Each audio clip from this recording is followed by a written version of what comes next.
Friday, the Christian world observes the passion and death of our Lord Jesus Christ. This is a very special and sacred day for all Catholics. This is a key period in the Holy Week. That's why today, I'm gonna take you to a virtual tour of the Stations of the Cross at the Via Dolorosa in Jerusalem. But before we proceed, please subscribe to my channel, the Blackcaster Armandine YouTube channel, because in this channel, I will give religious, historic, and cultural perspective of biblical stories and sites that I have visited. And today is a very special day because I will tell you my observation, my readings, and also facts told to me by our tour guide who happened to be in Palestine. So, at the Via Dolorosa, which in Latin means way of the grief, in the center of the old city of Jerusalem, what struck me when my eyes first laid upon the cobblestone road, the historic and sacred road, was the fact that the stones were full of grooves. They were plugged stone, and they're not as in the Roman times. They're not paved like our roads now, like our cemented roads. And what struck me was the fact that all of us centers his sacrifice. We always view it from the weight of the cross, and also the scourging of the pillar and the thorn placed on his head. But seeing the road, I realized how it could have added to his burden, how it could have made the cross heavier, and his eyes were full with blood, and his face full of lashes, as well as the whole of his body, and he was dragging a cross in an even surface between cobblestone, and I shuddered at how every time the cross falls on the groups cut in those stones, which were placed there so that the horses will not slip into the slippery. So the Romans purposely made it groove. So how it must have pounded and jarred the cobbled streets of Jerusalem, that is at present now owned partly by Israel and the Palestine government. So I stabbed my foot into those stones, and from the first station, they were the same from the first station where Pontius Pilate condemned him to death. So now we'll proceed to the Via Dolorosa. So our way of the cross started at the Madrasa Al Umaria School. You will be surprised to see Hebrew and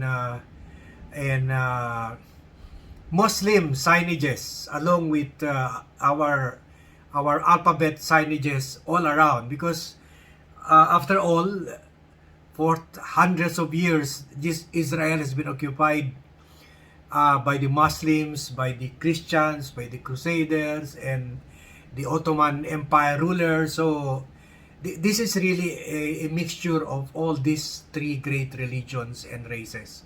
So the Madrasa Al-Umaria School is located 300 meters west of the Lions Gate in the Old Jerusalem, and we discussed earlier about the Lions Gate.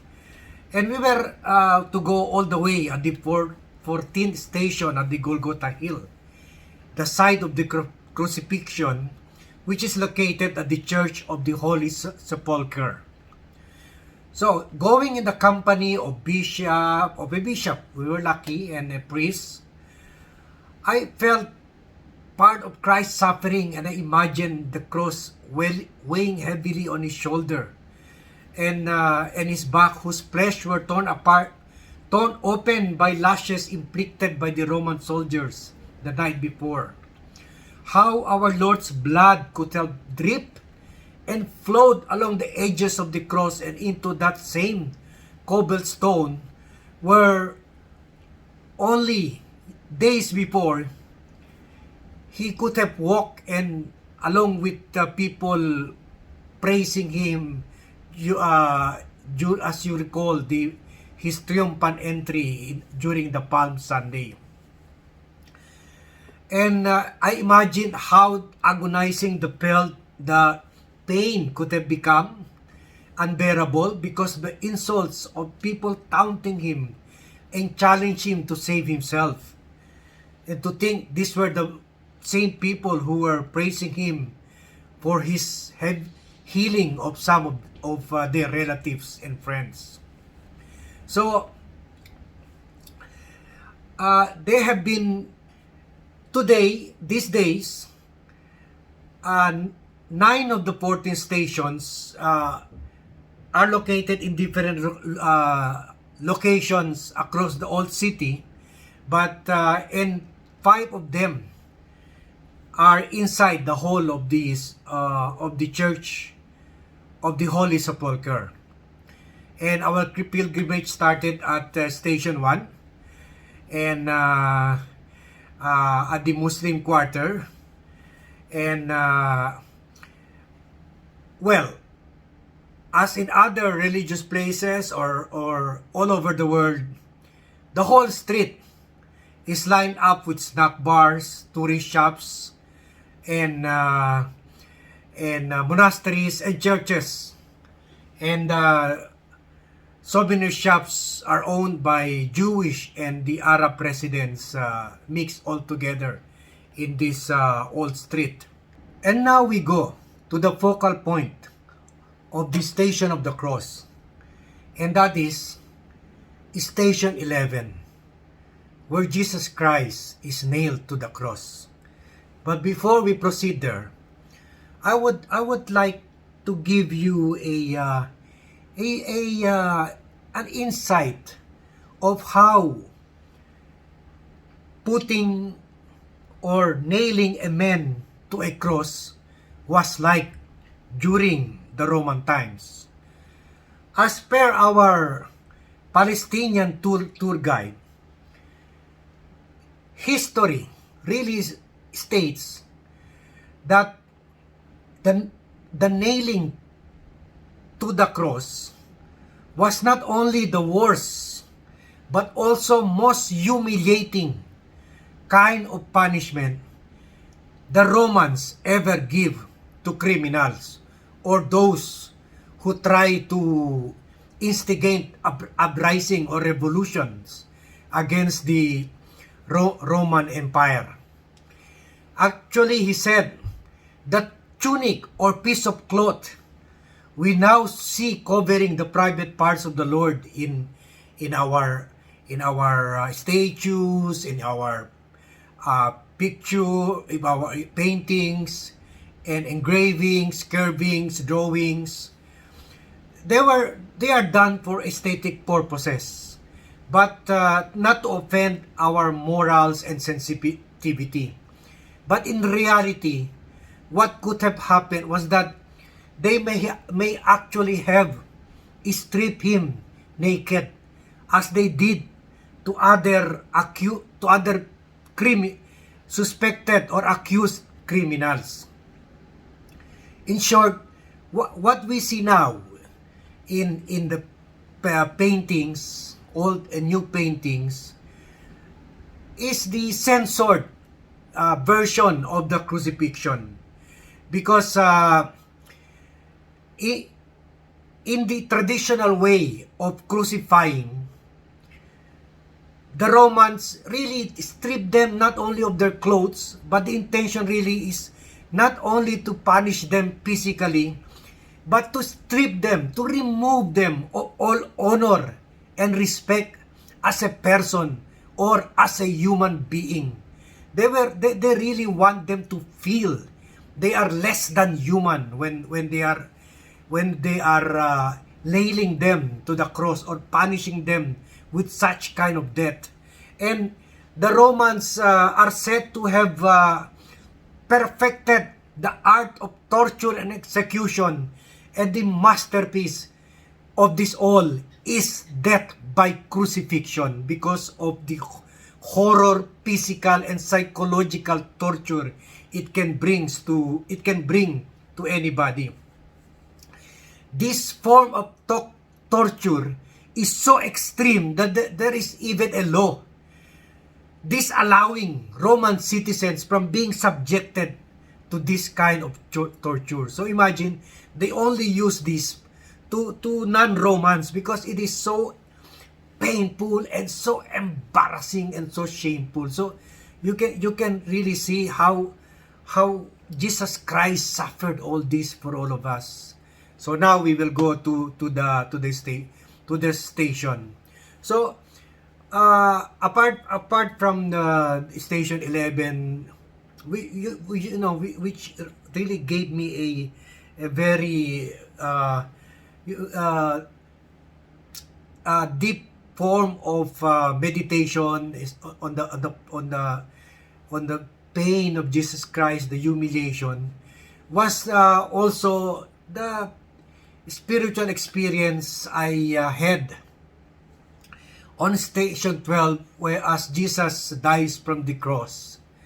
So, dies on the cross. So in this room, you will see a Greek Orthodox altar with a disc with a central hole. A hole, and underneath the altar marks the spot where the cross stood on the rock of Golgotha or Calvary. So this altar is placed above the stone where the cross was erected, and there is a hole that you can put your hand into. And when I placed my hand there, it was cold, and it really felt you really felt the blessing of God doing so, especially when I touch the stone. And pilgrims like us also, apart from reaching into the stone, we also kiss the star where that covered the stone. So after that, we proceeded. This is all right within the Church of the Holy Sepulchre. We proceeded at the 13th station as Jesus was taken down from the cross.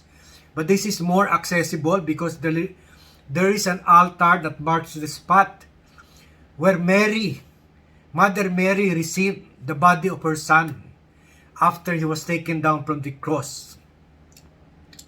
And from there, he was laid down on the stone of unction or anointed stone with mixture of myrrh, aloe, and aromatic oils. So this is a stone slab, and they were able to unearth this years ago, and pilgrims can kneel, pray, and kiss the stone and rub their hands into it. And we, on our part, we brought handkerchiefs as instructed by our tour guide, and we rubbed those handkerchiefs into that stone, and we still keep those handkerchiefs uh, uh, to remind us of those times, and we feel that handkerchief is fully blessed. And now we proceed to the 14th station where Jesus is placed on the tomb. We now proceed to the spot which is one of the holiest place in Christendom. The tomb of Jesus is in the center of the basilica beneath the main rotunda, and you have to line up to go to it because there are many pilgrims making the rounds of the rotunda too. It is within an ornate edicule which resembles a mausoleum. Before you reach the tomb inside a small inner room, you will see a piece of stone that was used to seal the cave where Jesus was laid to rest. And the sacred cave, hewn in stone, where Jesus was buried, is covered with a flat marble slab. That slab was put in place in 1555 or 5 centuries ago. And only 5 tourists at a time are allowed to pray before the tomb, over which pilgrims like us rub our rosaries and crucifixes on that stone. So all of this, it is beyond word. It is I have no word to describe the feeling of making the Via Dolorosa. And even now, I still have those beautiful feeling. And maybe this is a good time to reflect on on this Good Friday, to reflect on the suffering of Jesus Christ and the physical, emotional, and even dehumanizing suffering he underwent for all of us. This is crucial in these modern times when COVID is affecting all of us, turning our lives asunder, driving fears into us. So let us offer all our fears and burdens and sufferings to Jesus Christ, because He too chose to become human, chose to suffer with us, to know exactly how much we are suffering. He knows how much we are suffering, because as I told you in the crucifixion, it is one of the worst kind of suffering ever inflicted on a human being. So God knows, and maybe in time we too are going through our Via Dolorosa, COVID Via Dolorosa, and God knows this. God is suffering with us for this. He knows how we are suffering as human being, because He chose to become like us. And in God's time, He will lift us from all of this suffering. So I end my reflection here, and I hope through this humble video you have had some insight beyond and around biblical stories. And please subscribe to the Blogcaster Armandin YouTube channel, and please refer it to friends. Please share it to friends if you feel enlightened or you learned something from it. And see you in my next video, and have good and reflective and blessed Good Friday.